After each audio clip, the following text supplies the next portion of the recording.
You want to support Roland Martin Unfiltered? Be sure to join our Bring the Funk fan club. Every dollar that you give to us supports our daily digital show. There's only one daily digital show out here that keeps it black and keep it real as Roland Martin Unfiltered. Support the Roland Martin Unfiltered daily digital show by going to RolandMartinUnfiltered.com. You can make this possible. Folks, the election. I told you we are almost done with today's show. I had a chance yesterday to catch up with former U.S. Senate candidate, former congressman who ran for president as well, Beto O'Rourke. We talked about Texas and how that could flip blue. Here's our conversation. All right, Beto O'Rourke, Texas. It is, a lot of people are very shocked with how well Joe Biden is doing there. It is an airtight race there. And what I keep explaining to folks is that Texas used to be a state where Democrats dominated all statewide offices. It shifted when George W. Bush beat Ann Richards, and it was solidified when he ran for re-election in 1998. But because of the population shift, 500,000 moving to the state every single year, that's played a role in changing the look of the state. That's absolutely correct. And the electorate is changing at the same time. In a typical 4-year cycle, you'll see 700,000 Texans get registered to vote. In the last 4 years, 1.9 million Texans have gotten registered to vote.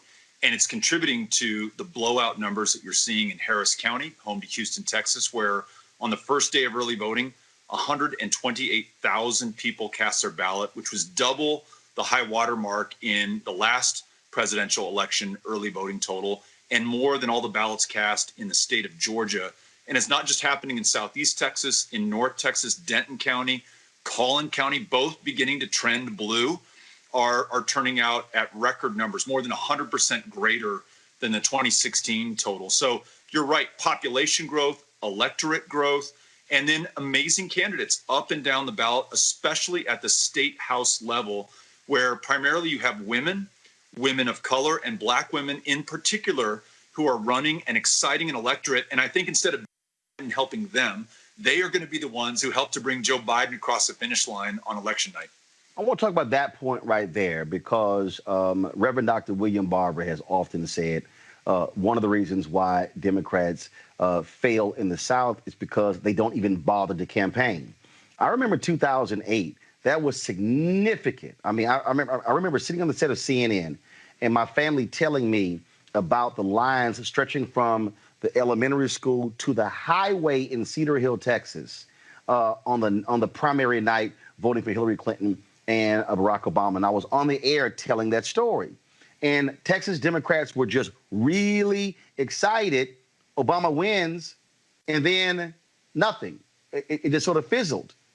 And what I kept hearing from folks in my native state, they were saying, look, you can't just come in for a fundraiser, pick up $1 million or $2 million and go back. You've got to actually grow the party. You've got to actually build it. You've actually got to fund it. You can't, you're not just going to just wake up tomorrow and say, oh, we can compete. No, you actually have to construct it. And people forget, Republicans did that by running for those lower tier Board of Education seats and other seats before they begin to take over the larger statewide seats in Texas. That's absolutely right. And the county commissioners, the local county governments, we have 254 counties in Texas, and those Republicans built a bench over the last 30 years that moved up to the state house, U.S. Congress, U.S. Senate. The last time a Democrat won statewide in Texas was 1994. But I think because Democrats are beginning to understand, and when I say Democrats, it's not the national party. It may not even be anybody in control at the state level. It's these individual candidates running for state house right now who in some cases, in 2018 had a 20-1 deficit in funding, right. 10, 5-1, and still came within 5 to 1 points of winning. Now they have the fundraising prowess, the organizational structure, and the experience from that last run. And I'd put the money on them. We're 9 seats down from winning a majority for the first time in 20 years.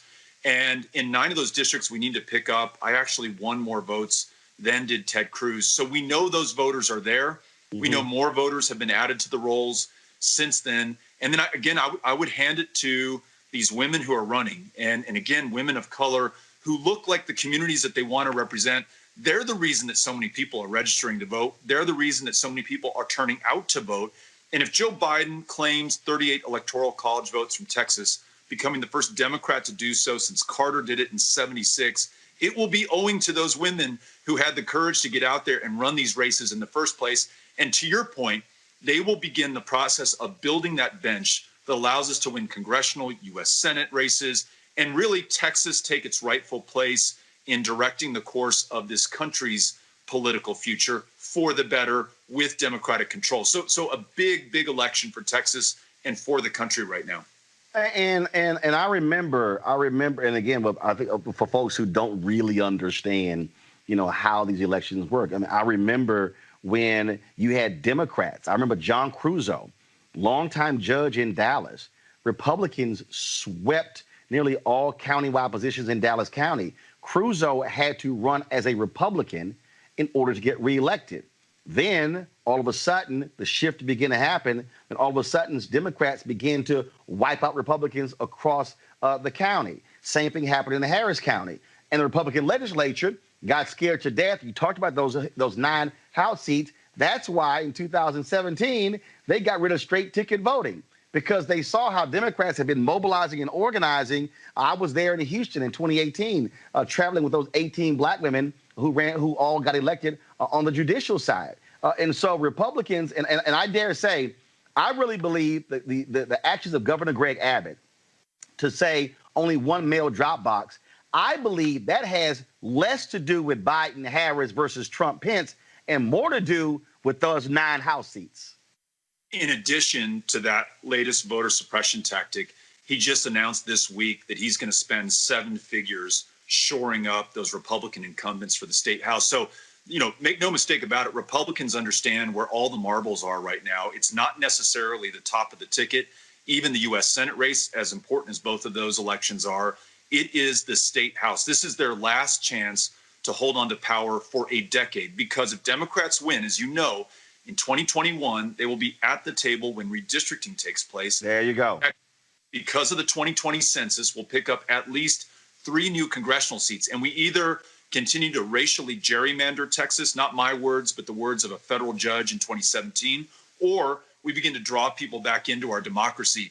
And that's what I think this is about. And that's why I think these races are the most exciting on the ballot right now. And absolutely, because what I've been emphasizing to people is that you cannot overestimate when you look at that map. The reality is, again, I remember sitting on the CNN set in 2010 after being on that set in 2008 and the euphoria, and then watching what took place to that midterm. And I remember Eric Erickson, far right-wing conservative. He was with redstate.com, was seated next to me, and he was just sitting here going, wow, wow. What he was looking at was all of those legislatures and gubernatorial mansions that were flipping from either being run by Democrats or being a split legislature to Republicans running both of them. And then what did they do? Put in gerrymandering, put in voter ID, put in voter suppression. Right now, Republicans control both chambers in 29 states. And I think for so long, and now it makes it even worse because of conservatives on the Supreme Court. Oh, we can't decide political gerrymandering. And so they basically said that state Supreme Court, which is weird to me because they just made a decision yesterday, ignoring the state Supreme Court in Alabama that allowed curbside voting and saying, oh, no, you can't do that. And I'm going, so you now picking and choosing which state Supreme Court rules you like and don't like. And of course, Republicans, even in Texas, tried to stop curbside voting and drive-through voting, which to me is just the dumbest thing in the world. What's the difference if you can't walk in versus voting in your car? That's the madness in how they want to use the court system to reinforce their political games. That's right. And then the mother of all court decisions, the 2013 gutting of the Voting Rights Act. And as we are still in mourning for Justice Ruth Bader Ginsburg, we remember her fiery dissent. And she basically predicted exactly what has taken place in Texas and other southern states, where within minutes of that decision, you have the imposition of the most onerous voter ID laws in the country. You exacerbate the gerrymander that existed. Yep. Roland, I know you know this, but 750 polling places have closed in Texas since the Shelby decision, most of them concentrated in the fastest growing Black and Latino neighborhoods. 750 is 2 to 3 times the amount closed in the closest state, and that's in a state that is growing faster than any other in the country. So they are doing everything they can. Washington Post on Friday said Texas makes it harder to vote than any other state. So for me, the great story is these voters who are turning out in record numbers. Texas goes from 50th in voter turnout on the eve of the 2018 election to number 1 in votes cast in absolute terms and number 1 in votes cast relative to 2016. It's those candidates, it's the voters, it's the Texas Organizing Project and other grassroots organizations that have been organizing for the last decade. So I think you are so right about the Republicans' ability to see this out 30 years ago, but we are starting to catch up and we're starting to be a lot smarter about how we run.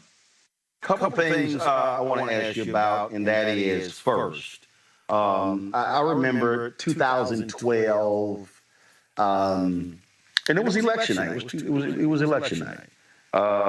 And I was talking to then Congressman Chris Van Hollen, one of your former colleagues in the House, who's down in the Senate.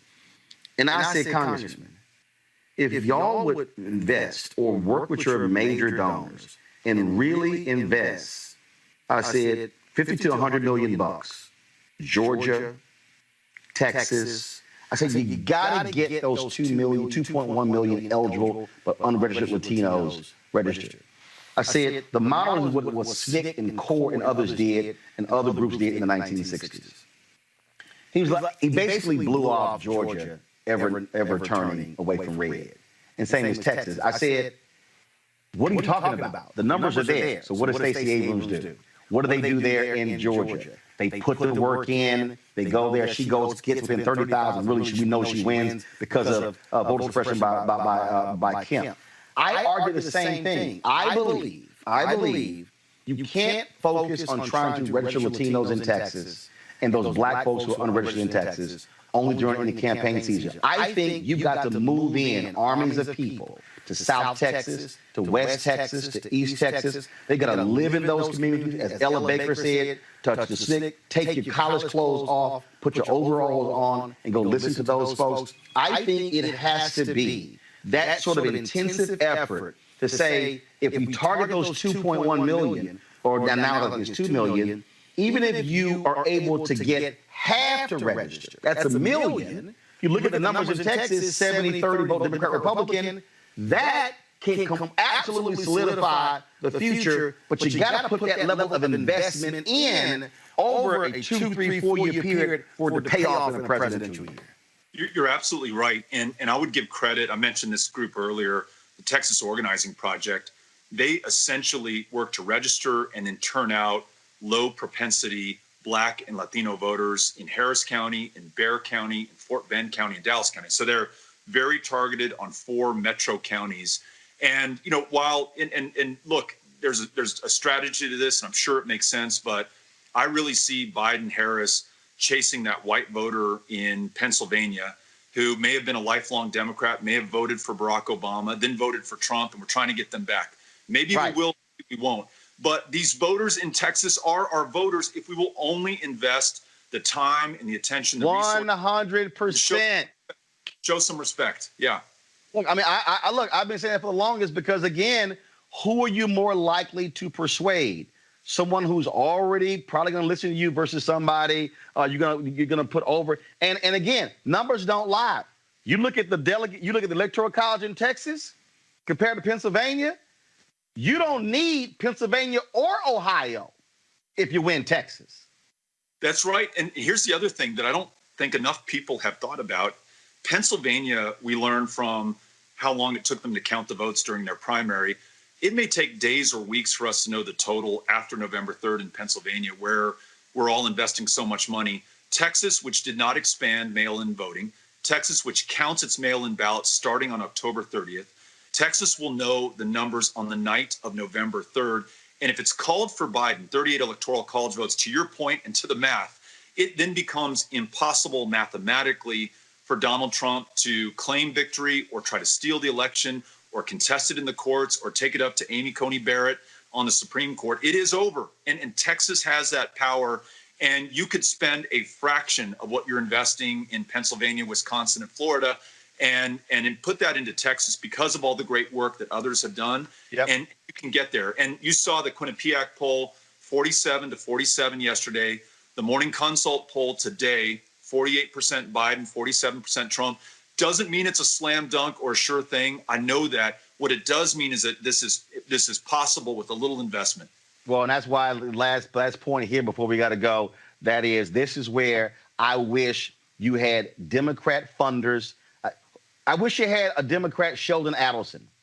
I wish you had who are the two conservatives down there in Wiley, Texas, who fund everything. To me, these super rich Democrat donors have to sit here and, yes, listen to what you just laid out, what I'm talking about, and say, wait a minute. If 40 million, 50 million, or to the group you mentioned, if they had $100 million over 3 years to hire 1,000 people to move them into communities, pay them, and do all that deep organizing, you literally will see the payoff in multiple ways, as opposed to, again, keep chasing that white suburban female, okay, who ain't going to give you time, because trust me, if Trump loses in 2020 and Nikki Haley runs in 24, that woman's going to love Nikki. I mean, it's mind-boggling. And so I wish major Democratic donors would see the chessboard. I love that scene from Who's Searching for Bobby Fischer, knock the pieces off, now read the board, because that's what Republicans are doing.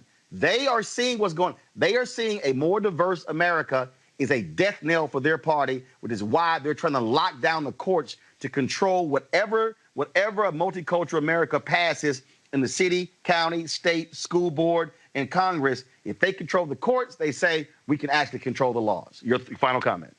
No, you are absolutely, and that's why I think so much rests on our ability to win in Texas. It's the state legislature, which determines districting for the next 10 years. It's the composition of the courts, and it's the presidential. I really think if you want to avert that constitutional crisis that Donald Trump will provoke, if you don't want him calling white nationalist terrorists into the streets to contest this by force of arms, you've got to invest in states like Texas. And I got to tell you this, Roland, I always think of you as a national figure who's helping the country understand what's happening throughout the United States. I forget how deeply immersed you are in Texas and how you understand this down to the county level. And I think that kind of knowledge has to be passed to these national Democratic operatives. They just don't get the opportunity right before them here in Texas. And so I appreciate you having me on to talk about it today. Well, my mama and daddy, they are both 73 years old. Well, dad's 73, mom will be 73 in November. They have worked elections. They are poll workers. They were not scared by Rona. They're actually working the polls right now.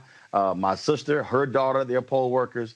And so I grew up watching them run call centers for Kathy Whitmire when she became the first woman mayor of Houston. They worked on Mario Gallegos and Al Luna, those campaigns. And so I lived it, had no choice because we had to put the signs up in order to eat. And so they still are involved. I'm still registered in Texas. I was voting in Dallas County just a couple of weeks ago. And you're absolutely right. Folks need to understand if you want to win, as you got to listen to the ground and what's happening there. Beto O'Rourke, I appreciate it. Thanks a lot. Thank you. Have a good one. All right, folks, back to our Roland Martin Unfiltered video in just one moment.